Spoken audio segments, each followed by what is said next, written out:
Hello friends, എല്ലാവർക്കും magic മസാലയിലേക്ക് സ്വാഗതം. ഇന്ന് നമുക്ക് ചപ്പാത്തിക്ക് വേണ്ടിയിട്ട് ബീട്രൂട്ട് വെച്ചിട്ട് എങ്ങനെയാണ് അടിപൊളി കറി ഉണ്ടാക്കിയെടുക്കാൻ നോക്കാം. അതിനായിട്ട് 2 വലിയ ബീട്രൂട്ട് എടുത്തിട്ടുണ്ട്. 3 ചെറിയ കഷ്ണം മത്തങ്ങ തൊലി കളഞ്ഞ് വെച്ചിരിക്കുന്നതാണ്. ഇനി ഇതിലേക്ക് 2 മീഡിയം സൈസിലുള്ള ക്യാരറ്റ് കൂടി എടുത്ത് വെച്ചിട്ടുണ്ട്. നമുക്കിനി എല്ലാതും കട്ട് ചെയ്തെടുക്കാം. ഒരു മീഡിയം സൈസിലുള്ള പീസസ് ആയിട്ടാണ് കട്ട് ചെയ്തെടുക്കുന്നത്. എല്ലാതും ഒരേപോലെയുള്ള പീസസ് ആയിട്ട് നമുക്ക് കട്ട് ചെയ്ത് വെക്കാം. ഇനി നമുക്കിത് വേവിച്ചെടുക്കണം. അതിനായിട്ട് ആദ്യം ക്യാരറ്റും ബീട്രൂട്ടും ആണ് നമ്മൾ വേവിച്ചെടുക്കുന്നത്. മത്തങ്ങ ഇതിൻ്റെ ഒപ്പം ഇട്ട് കൊടുത്താൽ വെന്തങ്ങ ഉടഞ്ഞു പോകും. അപ്പോൾ നമ്മുടെ കറിക്ക് വിചാരിച്ച ടേസ്റ്റ് കിട്ടില്ല. അപ്പോൾ ആദ്യം തന്നെ ക്യാരറ്റും ബീട്രൂട്ടും നമുക്ക് വേവിച്ചെടുക്കാം.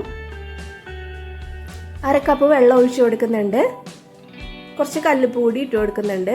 ഒന്ന് മിക്സ് ചെയ്തതിന് ശേഷം നമുക്ക് വേവിച്ചെടുക്കാം. ഹൈ ഫ്ലെയിമിൽ 2 വിസിൽ വന്നാൽ മതി. അതിനുശേഷം ഫ്ലെയിം ഓഫ് ചെയ്ത് കൊടുക്കുക. സ്റ്റീം പോയതിന് ശേഷം തുറന്നാൽ നമ്മുടെ ക്യാരറ്റും ബീട്രൂട്ടും നന്നായിട്ട് വെന്ത് കിട്ടിയിട്ടുണ്ട്. ഇനി ഇതിലേക്ക് നമുക്ക് മത്തങ്ങ ഇട്ട് കൊടുക്കാം.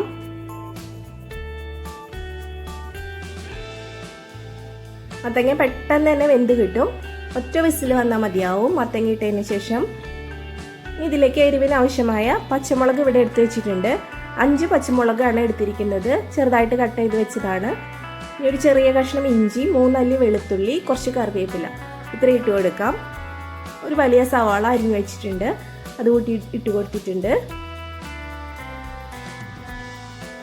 ഇനി ഇതിലേക്ക് ആവശ്യമായ ഉപ്പിത്തിരി ഇട്ട് കൊടുക്കാം. ഇനി 1/4 ടീസ്പൂൺ മഞ്ഞൾപ്പൊടി, 1 ടേബിൾ സ്പൂൺ എരിവുള്ള മുളക് പൊടി.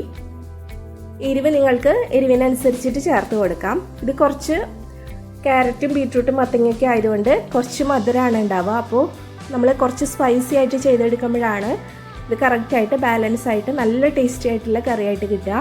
അതുകൊണ്ടാണ് എരിവ് കുറച്ച് കൂടുതൽ ഇടുന്നത്.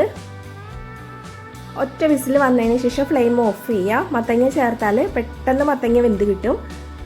അതിനുശേഷം ഫ്ലെയിം ഓഫ് ചെയ്തതിന് ശേഷം അപ്പം തന്നെ നമ്മൾ സ്റ്റീം കളഞ്ഞിട്ട് ഓപ്പൺ ചെയ്യണം. സ്റ്റീം പോകുന്നവരെ വെയിറ്റ് ചെയ്താൽ മത്തങ്ങ ഉടഞ്ഞു പോകും.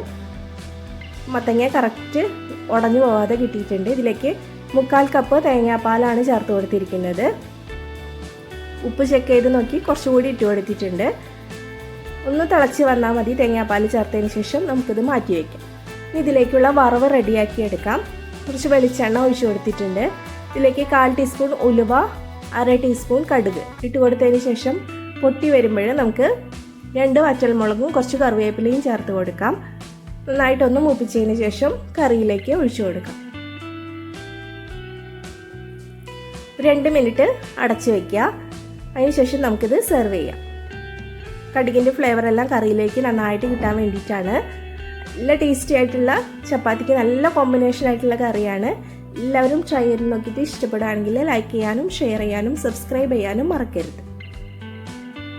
ഇത് സെർവിങ് ഡിഷിലോട്ട് മാറ്റുന്നുണ്ട്. ഇതുപോലെ ഉടഞ്ഞു പോവാതെ എല്ലാതും നന്നായിട്ട് കിട്ടണം. ട്രൈ ചെയ്ത് നോക്കിയിട്ട് ഫീഡ്ബാക്ക് അറിയിക്കാൻ മറക്കരുത്. Thank you.